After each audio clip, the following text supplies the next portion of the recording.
Well, we know that we are standing between you and lunchtime, so we will try to make this interesting and make it worth your while.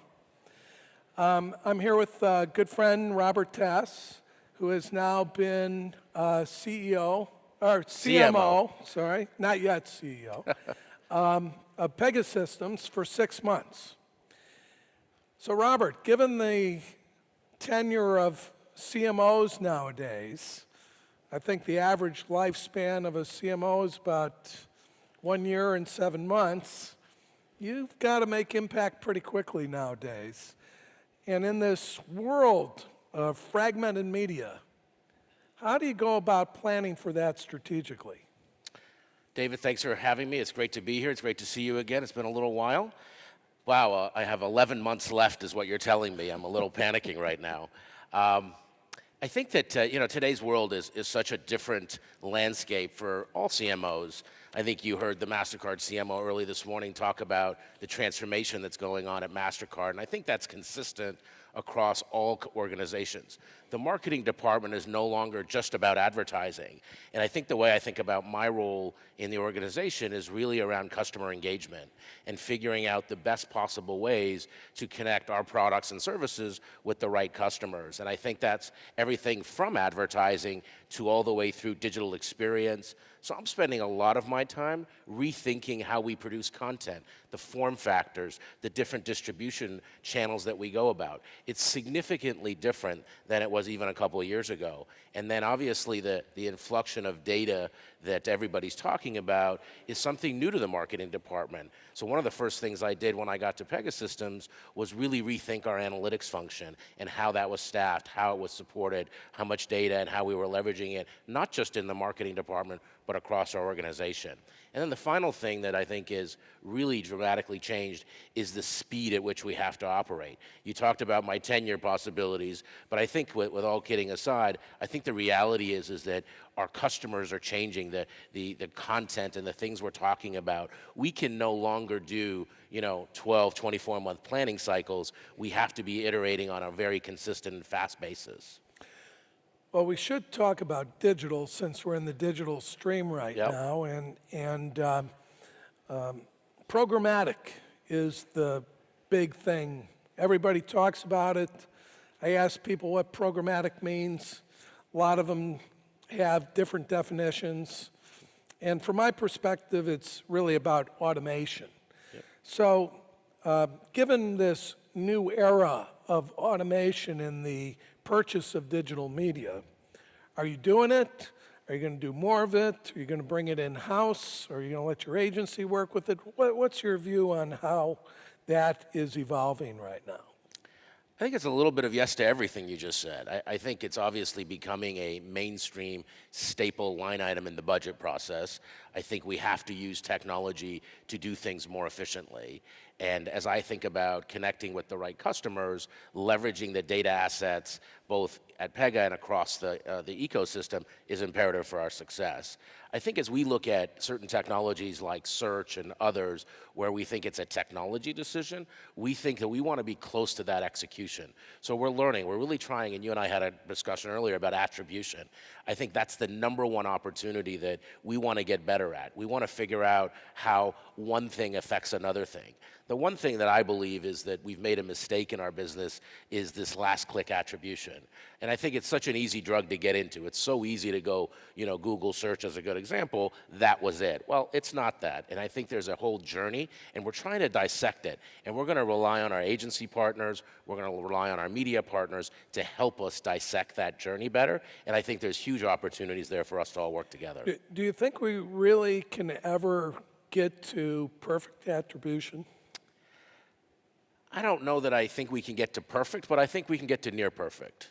I think we can certainly do better than where we are.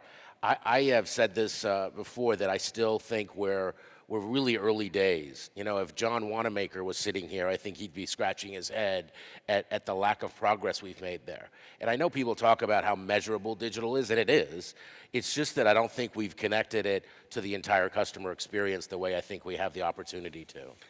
The example you and I talked about was seeing an ad on television for a product that looked terrific and the consumer going back home and then accessing the product through Google and buying it. Yep. How do you measure that kind of activity? Well, I think there's some good attribution technology out there, and I think you have to be looking for it. I think often, and we are in a campaign-centric world, which I think is one of the shifts we have to make to a customer-centric world. And I think that in shifting our thinking from that campaign-centric, and I think we've created as clients, have pushed our agencies into specialization. And I think we've got to maybe take a step back and figure out how to look at the whole and make sure that we understand the correlation of web traffic to that television commercial, search traffic to that television commercial, new accounts to all of those media forms running at the same time, and really spending the time to make those connection points. It's easy to look at one campaign and one sliver and say, well, of course I can optimize it, but really looking at the whole customer experience and being able to understand its relevancy. Now, one of the things that programmatic has done, in the view of many people, is exacerbated the amount of fraud, viewability, brand safety that exists in the medium. And in the United States, and I'm not sure exactly where it is here in Europe and Turkey and other parts of Asia, this has become a major issue for advertisers. They want to make sure that their ads are being seen by human beings, which is a very reasonable request. How do you view this, and how are you dealing with it? I agree it's a significant problem, and it's a significant problem because we lack the transparency sometimes in the ecosystem that allows us to get the reach we want, but it doesn't deliver necessarily maybe the right audience. The viewability one is probably a big one on my radar, and making sure that our ads are above the fold and in the right context and the right places. I think it's a tough problem, and I think this is a problem much like we did with spyware and spamware and things like that. We as an industry have to solve it. We have to get over this, where people can see a television commercial and can relate to it and understand it. In the digital world, there's so many other variables.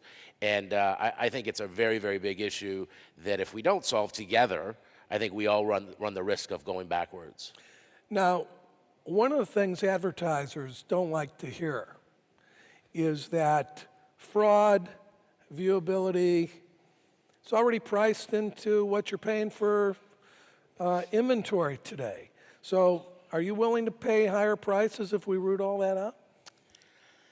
Well, I'd be sad to hear that as an advertiser. Listen, I think I will pay for quality. I will pay for results. And I think that we've got to, if we have to clean up, we have to clean up. But I'd rather know the truth, and I'd rather have a very transparent view of where my ads are running. And the other thing I want to say, and I think this never gets talked about, and most people are afraid to challenge the advertisers like us and say, it's a two-pronged formula. Deliver the right audience to the right message. The right message better be engaging. It better have good content. It better perform. And it's a two-part formula. So we both have to be accountable to our success. Completely agree. We need to be partners in this. And too many times, the agencies are being browbeaten by the advertisers. Get me more clicks. I need more clicks. And of course, a robot has never seen an ad he doesn't like or she doesn't like. And so to the extent the prices go up, it's probably a good thing. Hope advertisers want to do it. Fact of the matter is, though, from a performance perspective, prices should be about the same for a conversion. Should. So how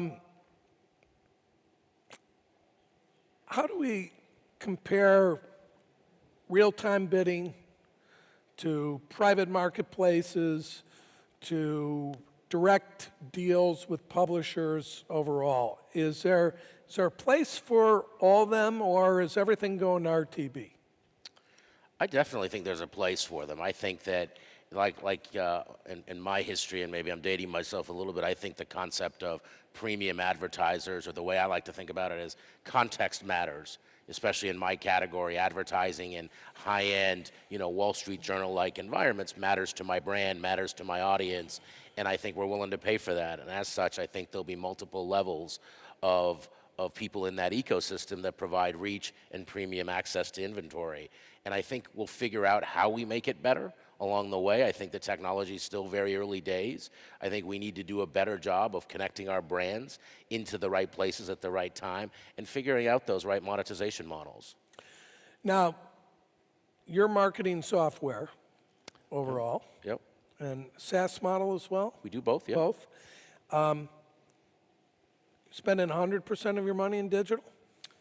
I would say we're spending probably 70% in digital today. We're very aggressively rethinking the way we invest our dollars to really leverage the content we create. I mentioned that earlier. I think we've got we're a B2B advertiser that serves the Fortune 500 with strategic business applications ranging from marketing to customer service to sales automation to operations, and we need to reach C-level executives. What we're realizing, though, is that the content experience is like a consumer experience, and you have to create snackable content that runs on tablets and iPads and smartphones. And that whole process of the journey is no different than buying credit cards or mortgages. You just have to think about us. So we're investing dramatically in our digital experience, and as such, our digital advertising allows us with a much better way to reach the right people than other traditional kinds of advertising. We'll do a little bit, but fundamentally, at least 70%. The other remaining pieces are on some events, which we still do. It's very important to our business, and we'll do a little bit of non-digital advertising in airports and things like that. But wherever we can measure it, we will. Snackable content. Yes. Love that. I think could be a new buzzword here. It's a trademark. Yeah. And I love the advertiser that says, and I want a spectacular viral campaign. How do you do that? I was going to ask you that, and you're on the agency side. I really have no idea. I don't know that I buy into we all want something to go viral and be very positive, hopefully. I think what we want to do is we want to use content that makes the buyer's journey frictionless. And at the end of the day, our job is we sell, technology that runs, Fortune 500 companies. It's not a gimmick that we're looking for. We're looking to create content that helps a buyer through that process and really think about the buyer's process, from learning about Pegasystems technology to learning about our great customer stories to learning about application of our vertical solutions all the way through. And I think that requires different thought than it has in the past, and rethinking how we use our web properties, other properties like LinkedIn and Twitter and so forth to communicate our messages. Well, that's a good segue. Social. Is it really working, or is it just one big buzz factor? Well, I think you just got on Twitter. I think it's getting there. It's got you, right? I've got 2 followers so far. I think after this you may have a couple more. I think social is a significant part of the customer's journey. I think it can't not be today. I know myself, I woke up this morning and I went to Twitter to look at my news feed of what was important information. And that's how I start. And then I look at my colleagues that I follow, industry people I know, to help me think about my day, think about where I'm investing my time and energy. And I think buyers, and our buyers are the same way. I think it's an amazing source of information. I think I walked out when the Marin gentleman was speaking, the convergence of social and search. I think it's so true in that it's almost the first level of search in helping me prioritize how I find information. I remember when I first got the Webit invitation from you, I went to Google, I went to Twitter, and I looked at historical data. And I think it's just part of the DNA and fabric of our world today. And as businesses, we have to embrace it. And that's, again, where we have to rethink the formats. I can't send you a 25-page white paper anymore on Twitter or on Facebook and places like that. I have to rethink those content experiences. I have to facilitate community engagement. Example, it's one of my strategic initiatives this year is to really help build the Pega community. That's not a closed, small community, but tens of thousands of people that use our technology to be able to communicate. We have a global conference where we attract over 3,000 people. We've got to take those numbers into the hundreds of thousands. Is social really a better source of marketing intelligence than it is an advertising medium? I think so. I think, again, it's part of the formula. I don't think it's a single answer. I think it's part of the answer. And I think if you use it wisely, you can do some really good things with it. You know, we do a lot of segmentation work from the technical people that we sell to the business people that we sell to, and understanding where social and the different technologies and the different mediums fit to be able to best communicate our message. Well, Robert, I will tell you, just based on this interview, I think you got a lot longer than 1 year and 7 months as CMO. Thank you. Thank you very much. Appreciate it. Thank you for having me. Whoa.